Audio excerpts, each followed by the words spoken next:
Добро утро, почитувани гледачи. Ново издание на емисијата Фактор здравје, последно за оваа работна седмица. Во текот на целата работна седмица имавме различни теми. Утрово зборуваме за хипертензија или покачен крвен притисок кај повозрастните пациенти, кои фактори треба да се земат во предвид при третманот.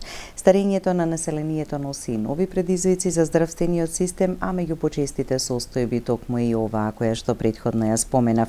Но лекувањето на хипертензијата кај постарите бара поинаков пристап отколку лекувањето кај помладите. Кај нив треба да се земат во предвид и возраста, придружните болести, терапијата што веќе ја земаат, ризикот од падови, когнитивната состојба и генерално квалитетот на животот. Како се третира висок крвен притисок во третото доба? На оваа тема утрово разговараме со доктор Билјана Петреска-Зович, специјалист интернист од специјализираната болница за геријатриска и палијативна медицина 13 ноември Скопје, председател на Македонското здружение за геријатриска медицина. Добро утро, доктор Билјана, и добре ни дојдовте и многу ми е драго што еве имаме представник од геријатриската болница за да позборуваме и конкретно за оваа тема, но и малку да ги запознаеме гледачите кои се специјалности и дејности ги има таму. Да, добро утро. Ви благодарам за можноста. Да. Споменав населението старе, не само кај нас, туку генерално во светски рамки. Каква е демографската слика и колку тоа носи дополнителен предизвик во здравствениот систем за грижата, негата токму за овие пациенти? Демографските трендови се такви да навистина вкупниот број на население во поодмината возраст, над 65, особено и над 80 години, во текот на неколку назад децении расте на светско ниво, така и кај нас, значи. Таа демографска слика наметнува неминовно поместување на приодот, односно наметнува потреби за прилагодување на здравствениот систем, на социјалните системи во една држава за задоволување на потребите на оваа група на пациенти, на ваквата популација. Така. За почеток ова е доволно, веднаш по рекламите малку и подетално ќе подобјасниме за сето ова и ќе се фокусираме на темата за високиот крвен притисок, кој што, како што велите, мора да се земат во предвид повеќе фактори и посебен пристап во третманот на оваа состојба. Останете со нас, почитувани гледачи, следете не до крај, повелете, јавете се и поставете прашање за да добиете совет и препорака за проблемот кој што го имате.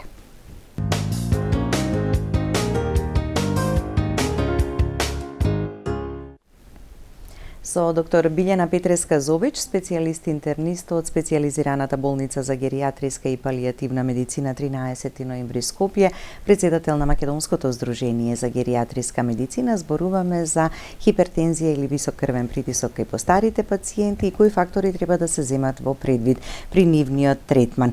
И пред да преминеме на темата, би сакала да одвоиме барем мал дел да позборуваме и да ни кажете кои специјалности ги има во геријатриската болница 13 ноември и се што е важно еве да знаеме како популација. Нашата болница, јавна здравствена установа 13 ноември е единствена практично јавна здравствена установа која што како основна дејност ја има геријатриската медицина и палијативната медицина.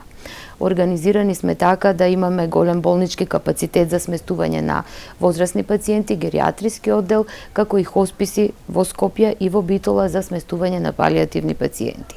Се работи мултидисциплинарно, значи тука работа доктори специјалисти по интерна медицина, невролози, психијатри, физијатар, дерматолози, понатака имаме дополнителни дејности, социјални работници, физиотерапевти кои што се делот, нели, одделот за физикална медицина, психолози, исто така клинички, така да сме конципирани да може да пружиме еден комплетен мултидисциплинарен пристап во лекувањето и во менаџирањето на сите проблеми и здравствени, меѓутоа и психосоцијални, кои што ги следат старите пациенти.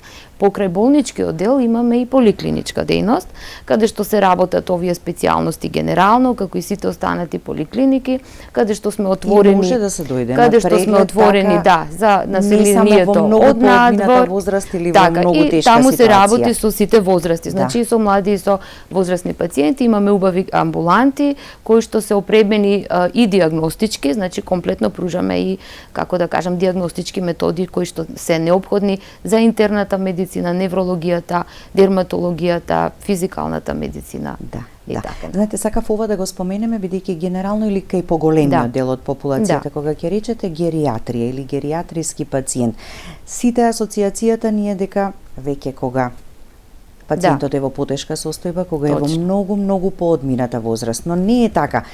Кога разговаравме и пред емисијата, кога рековте гериатриски пациент е од 65-тата година па нагоре, ама тука се земаат во предвид многу работи, не само бројките на годините, туку и целокупната состојба на пациентот.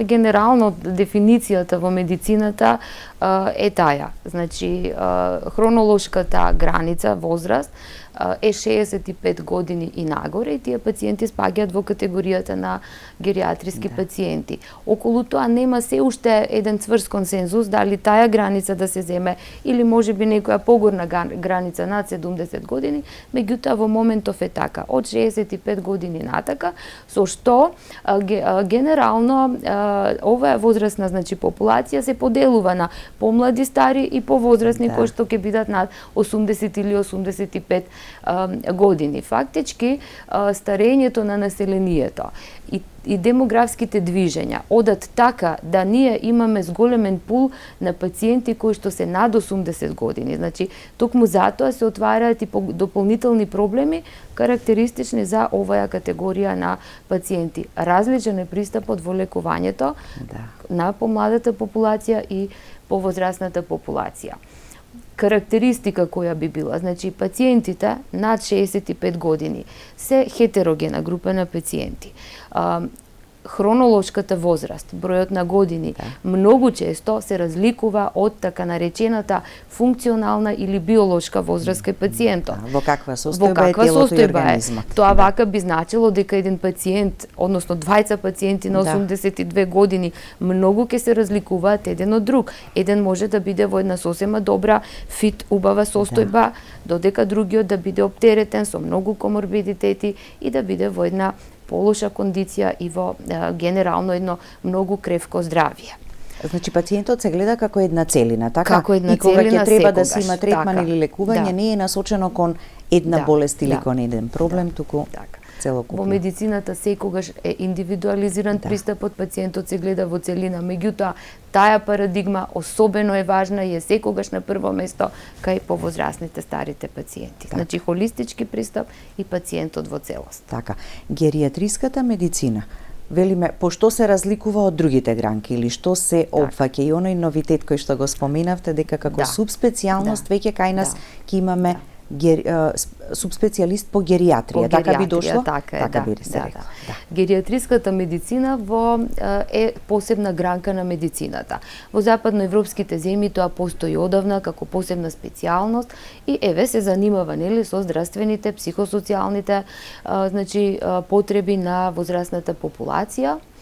И специјалистот геријатар во западноевропските здравствени системи е вклучен како консултант на сите нивоа на здравствена заштита. Значи, почнувајќи од еден ургентен центар, итна здравствена грижа, болничко лекување на акутни заболувања, хирургија, ортопедија, психијатрија, неврологија, кардиологија и така натака, па се до оние институции за продолжен третман, long term care или институции за продолжено лекување и сместување на оваа категорија на пациенти. Тоа значи дека гериатриската медицина е всушност дава еден мултидисциплинарен приод кон пациентот. Специјалистот геријатар ја има таква едукација и стекнува вештини кои што овозможуваат да тој си го третира пациентот од различни аспекти. Во западноевропските земји, кажав, тоа е посебна специјалност, во дел од нив е како субспецијалност. И сега со големо задоволство морам да кажам дека Медицинскиот факултет во Скопје во 2021 година акредитираше програма за субспецијализација по гериатриска медицина. Првите две докторки се од нашата, ќе бидеме од нашата институција, така да јас се надевам дека во иднина интересот за оваа субспецијалност ќе расте.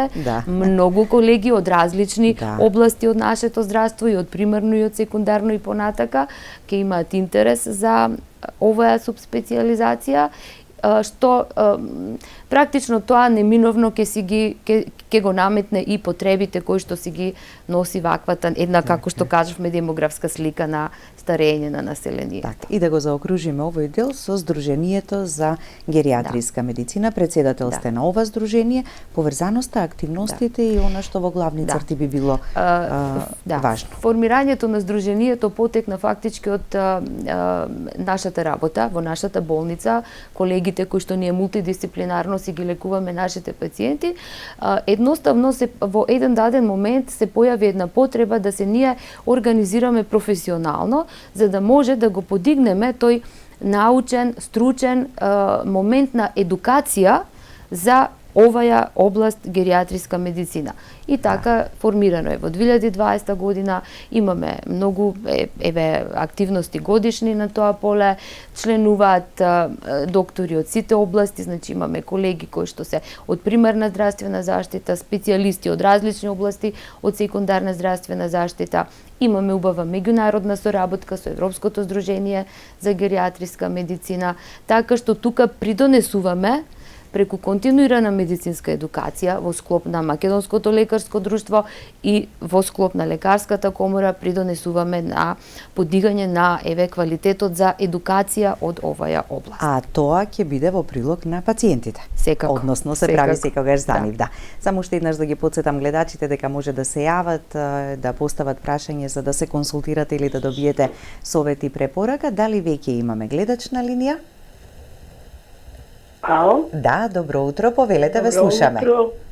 Поздрав до емисијата и највеќе до докторката и мојата омилена водителка. Ви благодариме, голем поздрав и до вас. Докторче, јас имам 78 години.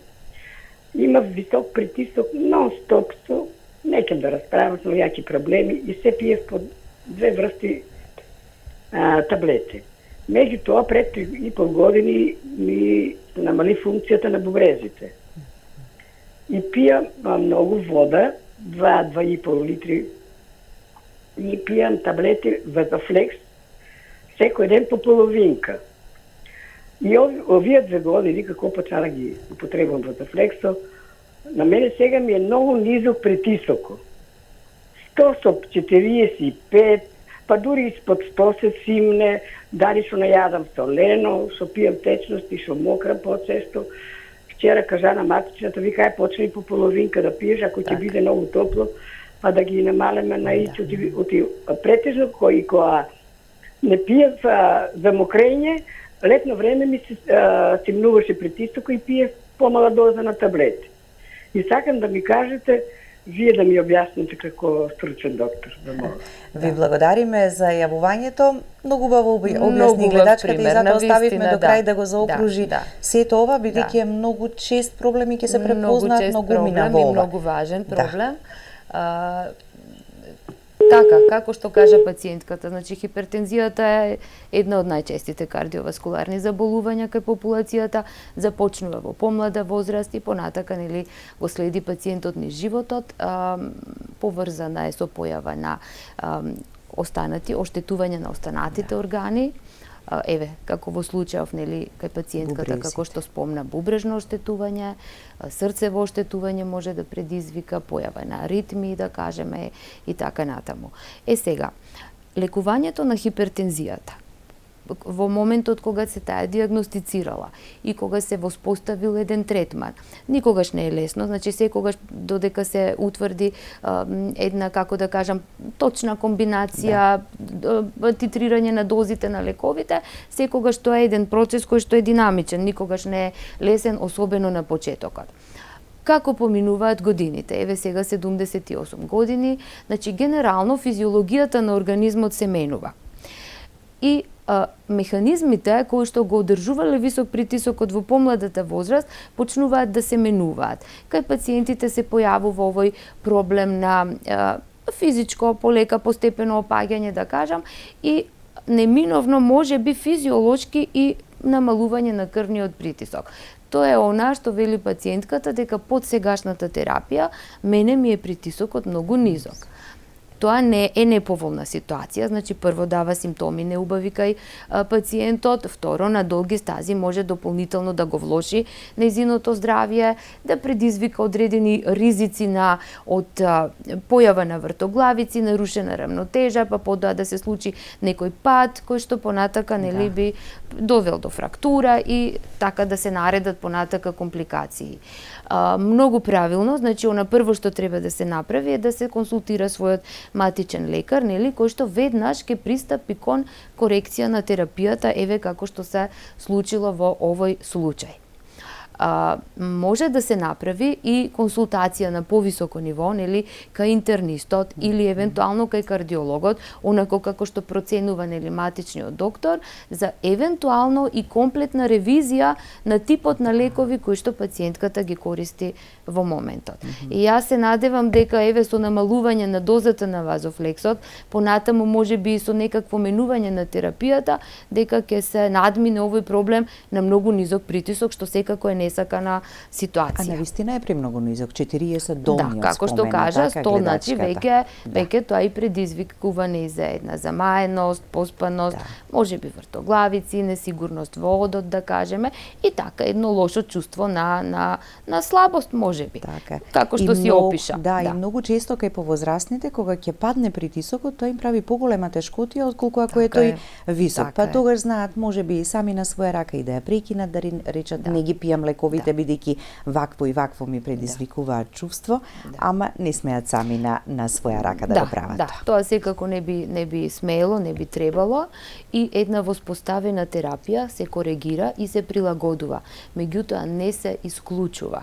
Значи доколку добро се толерира, таја си оди и доживотно без разлика на возраста на пациентот. Еве 78, па ќе бидеме 85, па и повеќе понатака 90 и терапијата си продолжува за хипертензија се додека добро и се толерира. Да, но контролата редовна и ревизијата на терапијата така ќе овозможи доколку е добра да се продолжи со неја правилно лекување. Хипертензијата, затоа што лекувајќи хипертензијата ние ги превенираме компликациите од таа болест. Значи не смееме да дозволиме да се случат некои несакани крајни моменти, нели, еве, мозочен удар, појава на аритми, когнитивно засегање, оштетување на мозокот, на останатите системи и така. Значи хипертензијата треба да се лекува и во подминатата возраст, меѓутоа секогаш е потребно ревизија на терапијата и прилагодување. Не сакаме да имаме многу низок притисок, кај возрастните таа ситуација се нарекува реверзна каузалност. По возрастните пациенти, значи кај нив одржување на повисок притисок 130-140 е всушност поврзан со подобро здравје и подолго преживување. Така, да го слушнеме и следниот гледач, доколку сте на линија, повелете добро утро.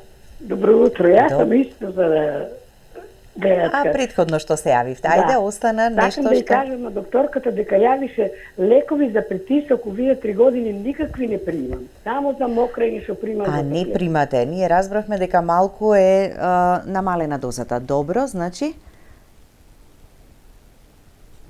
не прима лекови, туку само за измокрување. Добро, и тоа е еден лек кој што делува на притисокот, значи постојат повеќе категории, класи на лекови за лекување на крвниот притисок. Еве, во овој момент кај пациентката е така.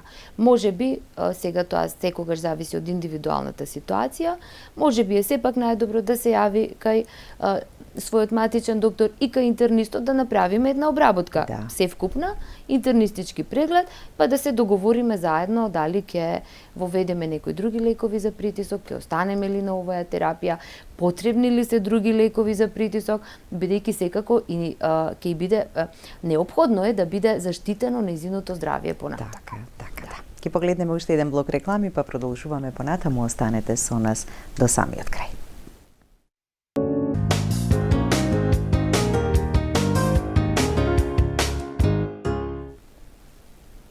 Продолжуваме со разговорот во студиото.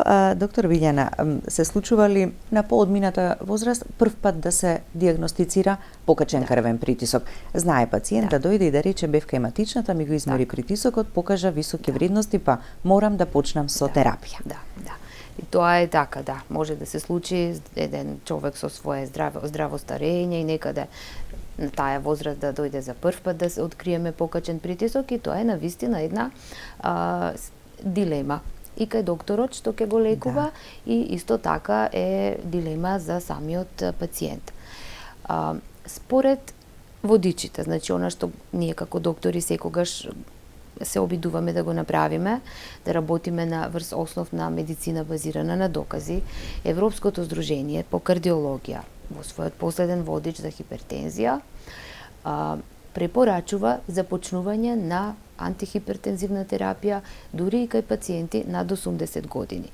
Меѓутоа, пристапот ќе биде поинаков.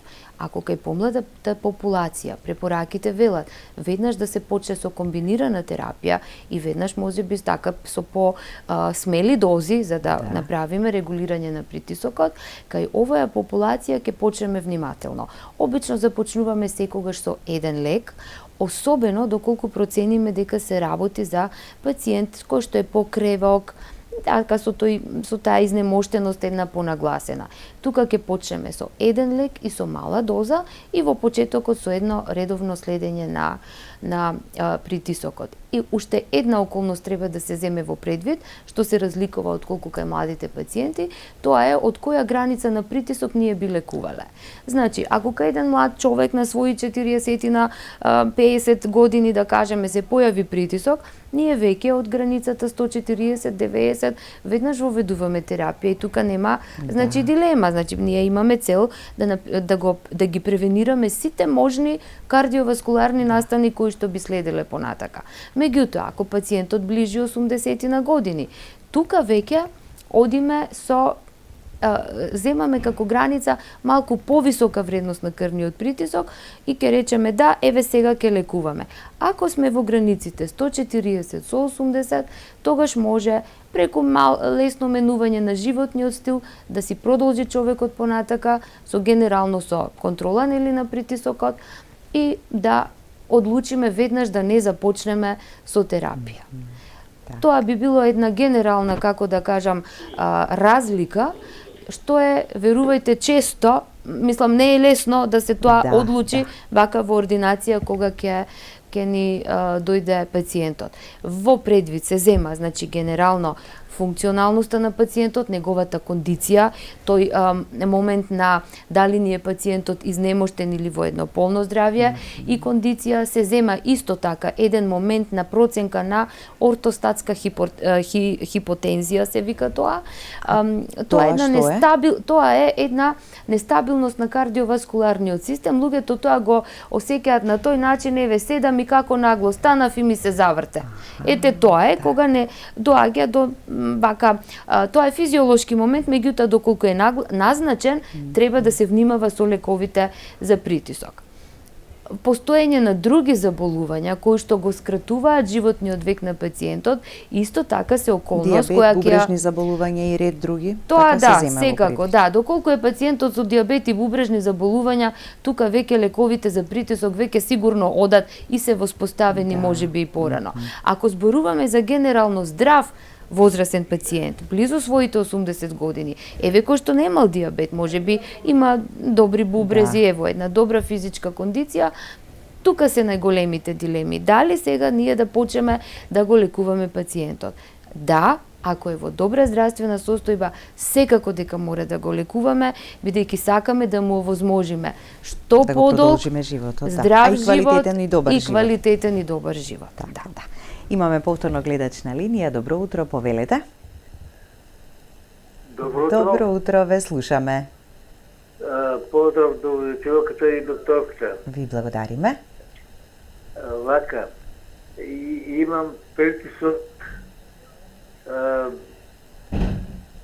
висок, 170, 160, со 56 најмногу. Пулсот околу 60 се движе. Отидов на лекар, ми даде амлодипин, алкалоид. Кој да го примам некаде на ручек. Добро.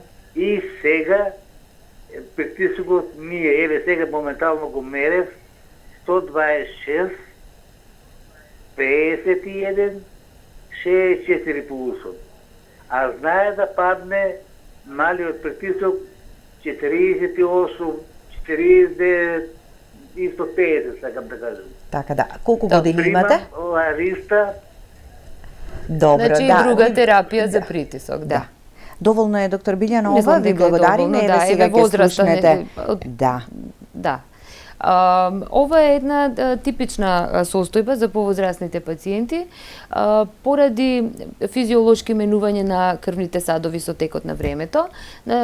Се развива на самиот зид на крвниот сад, станува крут. Таа крутост на крвните садови резултира фактички со појава на ваква хипертензија. Значи со повисоки систолни вредности на притисокот, на оној горниот притисок, а со ниски помали вредности на диастолниот притисок. Ова е ситуација, исто така ситуација која треба да се лекува. Како во овој случај, значи се одбрал овој лек амлодипин кој што е додаден на претходната терапија кај пациентот и еве како што вели денес тој измерил убави вредности на крвниот притисок. 120 не би нешто е 126, 150 идеално и неколку, што е добро. Значи генерално е добро и не треба да го плаши онаја вредност од 50-60 за долниот притисок. Генерално ова е една вака убава прифатлива вредност. Сакаме да го држиме притисокот помеѓу 120 и 130 и некаде околу 70. Тоа секако не може идеално да се постигне во секој даден момент, меѓутоа генерално е добро. Така да. Имаме повторно гледач. Добро утро, повелете. Добро утро, ве слушаме и вас. Дали сте се уште на линија да го слушнеме прашањето, а вие секако советот и препораката? Добар ден. Добар ден. Поздрав до емисијата, докторката и водителката. Ви благодариме. Имам едно прашање. Претежно кога мерам притисок, не го мерам често. И високиот ми е секогаш висок, некаде 60, сега скоро 78 дури не се покачи. Дали сте со терапија за притисок? Да, пијам терапија пирамил 2,5, пирамил Х 2,5 со 12,5 милиграми. Колку години имате? 60 години. Добро. Други пропратни заболувања? Многу често, и тоа многу често ми се случува, нема вртоглавица да ми се врти, него секојаш како да ме турка, како да паднам и да. Да, тоа се некои типични се симптоми. утврди, правев снимка на вратот, се утврди дека имам спондилоза и други проблеми. Така да. Еве, ви благодариме. Дали спондилозата го прави тој проблем или други работи што да испитам? Каде дополнително може да одите да направите испитувања, да. Ви благодариме за јавувањето. Да, спондилозата, односно овие дегенеративни заболувања на рбетниот столб и на другите зглобови секогаш се пропратни кај оваа категорија на пациенти. Меѓутоа се работеше за помлада пациентка на 60 години. Вратната спондилоза ќе си понатака треба да се лекува. Тоа е еден долготраен процес, хроничен проблем, не се лесно купираат симптомите кои што произлегуваат од болките во вратот, меѓутоа тие спаѓаат во доменот на физијатарот и ортопедот, кои што ќе си превземат понатака иследувања, дијагностика и лекување дополнително. Она што го постави како прашање и како податок дека е притисокот 178-180, тоа секако не смее да се дозволи да биде долго време така. Тоа се високи вредности. Тоа се високи вредности, она е релативно млада, значи на своји 60 години, така да генерално тука мора да се коригира терапијата за притисок и да се контролира притисокот кај неј за да се донесе во вредности 120-125 со 70. Така, за да ги избегнеме компликациите, така кога на оваа возраст се појавила. Ако е веќе во многу поодмината возраст, како рековте, 80 на години, прв пат, може прв пат тогаш, така да се појави. Може првпат тогаш да се појави. Пристапот е поинаков, не е толку агресивен, меѓутоа сепак започнуваме лекување. Сепак мора да се прима нешто. И си го заштитуваме пациентот понатака, да. Сега, повозрастните пациенти најчесто примаат по повеќе лекови, тоа е она полифармација која што ја спомнуваме. Колку таа е важна или колку е опасен начинот на дополнително внесување на лекови, а има сепак потреба за одреден проблем. Тоа е основниот момент на комплексност на еден возрастен пациент. Значи, мултиморбидитет, постојат повеќе болести, се појавуваат паралелно, кои што сите тие изискуваат, нели, одредена терапија. И тогаш се случува, односно настанува неминовно пациентот да треба да прима 5 или повеќе лекови за различни заболувања. Полифармацијата е проблем од неколку аспекти. Прво, интеракциите меѓу лековите се чести кога се повеќе лекови во прашање, исто така токсичноста на тие лекови кај возрастната популација е почеста, доаѓа до израз, и исто така лековите си интерферираат меѓу себе, потенцирајќи го меѓу себе или намалувајќи го ефектот едни на други. Ако конкретно зборуваме за хипертензија и за лековите за хипертензија, многу чести пропратни состојби се, например, кај мажите ете бенигна хиперплазија на простатата, па си примаат лекови за простата. Тие лекови, еден од лековите, алфа-блокаторот, делува на намалување на крвниот притисок. Тоа секогаш мора да се земе во предвид кога кај пациентот ја коригираме или воспоставуваме нова антихипертензивна терапија. Лековите за Паркинсон исто така доаѓаат во интерференција со лековите за хипертензија, така да навистина е потребен пристап сеопфатен. Значи да се земат сите болести кои што се во моментот во актуелни, терапијата да се ревидира понекогаш, како старе организмот се менува, значи човек ќе ослаби, ќе изгуби неколку килограми, па таа, да речеме, доза веќе станува висока за него, така да неопходно е кај подобри возрастните кои што се во подобра состојба еднаш годишно задолжително да прават контроли, кај другите и на 6 месеци, на 2 пати годишно, токму заради овој момент на мултиморбидитет, полифармација, и некогаш неосетно се појавуваат, значи, тие несакани ефекти, за да ги бидеме свесни, да ги забележиме и препознаеме навремено. Да.